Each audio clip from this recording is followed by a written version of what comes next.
Así que preparaos para una expedición bastante peculiar. Todo arranca con una promesa. Una de esas promesas que se hacen por teléfono. Nuestra protagonista, Felicia, le dice a su amigo Antonio que sí, que por supuesto que le espera. Van a ir juntos al cementerio. Un plan sencillo, ¿no? Pues ya veremos.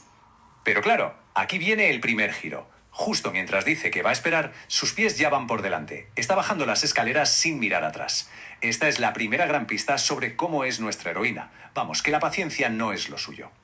Y aquí la tenemos en esencia. Felicia es una mezcla de tres cosas muy potentes. Primero, una curiosidad que no tiene fin. Segundo, su bastón, que es como una parte más de su cuerpo. Y tercero, lo que ya hemos visto, paciencia cero.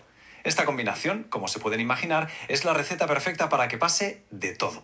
Y la aventura empieza oficialmente. Ojo al detalle, porque es buenísimo. Ella no va de visita, no. Ella se embarca en una expedición. Y su bastón no es para apoyarse, es una espada. Esta forma de ver las cosas, esta mentalidad de estar en una gran aventura, es clave para entender todo lo que va a hacer a continuación. Y claro, como en toda buena expedición, aparece el primer obstáculo. El camino principal en obras.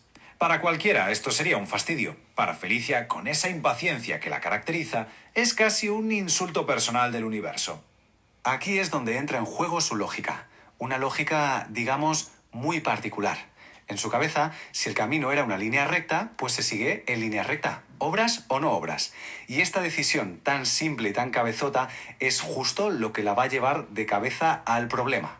El primer aviso. Un golpe seco contra una cruz. Es como si el cementerio le estuviera diciendo: «Oye, Felicia, por ahí no». Pero ella, un poco mareada, decide que no, que el cementerio se equivoca y que ella tiene la razón. Y lo que tenía que pasar, pasó.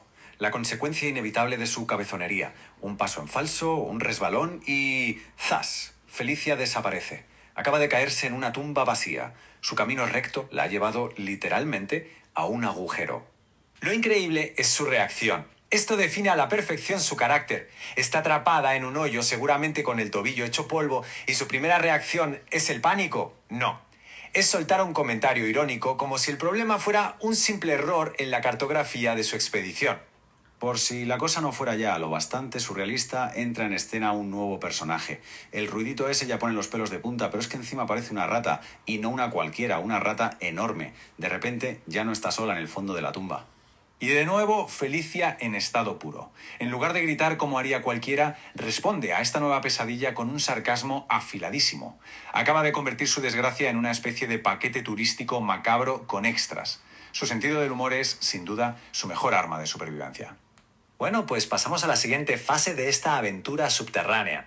Ahora que ha aceptado que está en un agujero y que tiene compañía animal, Felicia hace lo más lógico, pedir ayuda. El problema es que en este cementerio hasta lo más sencillo se complica. Es un grito desesperado, con todas sus fuerzas. Un ruego lanzado al aire con la esperanza de que alguien, quien sea, la escuche y la saque de esta situación tan absurda. Y algo responde. Pero no es una persona, es el propio cementerio. El eco le devuelve su propia palabra, creando una atmósfera que es a la vez inquietante y, por qué no decirlo, bastante cómica. No está recibiendo ayuda, solo una confirmación de que ha gritado. Y aquí llegamos al pico de su frustración. Intenta aclarar lo que pide, pero el eco parece tener un sentido del humor retorcido y le devuelve una petición totalmente distinta. Básicamente está discutiendo con el paisaje y va perdiendo la discusión. Mientras Felicia sigue peleándose con la acústica del lugar, la historia da un salto. Volvemos con Antonio, su amigo, el paciente, el que por suerte para ella la conoce demasiado bien y ya se imaginaba que lo de te espero era orientativo. Y esto es un punto clave, porque es genial. Los dos personajes usan exactamente la misma lógica. El camino tiene que seguir recto. Pero, por un pequeño golpe de suerte, Antonio, tanteando con su propio bastón, se choca con la cruz en vez de caerse al hoyo. Es el mismo razonamiento, pero con resultados radicalmente distintos. El momento en que se encuentran es comedia pura. La pregunta de Antonio es de no creerse lo que está viendo. Y la respuesta de Felicia es que no tiene desperdicio. Turismo rural, dice, con toda su cara, e incluso le advierte de la rata como si tal cosa. Ni en el peor momento pierde su humor seco. Y para rematar la escena, justo en el momento más tenso del rescate, el eco decide unirse a la conversación. Después de estar mareándola todo el rato, ahora se pone en modo consejero de seguridad.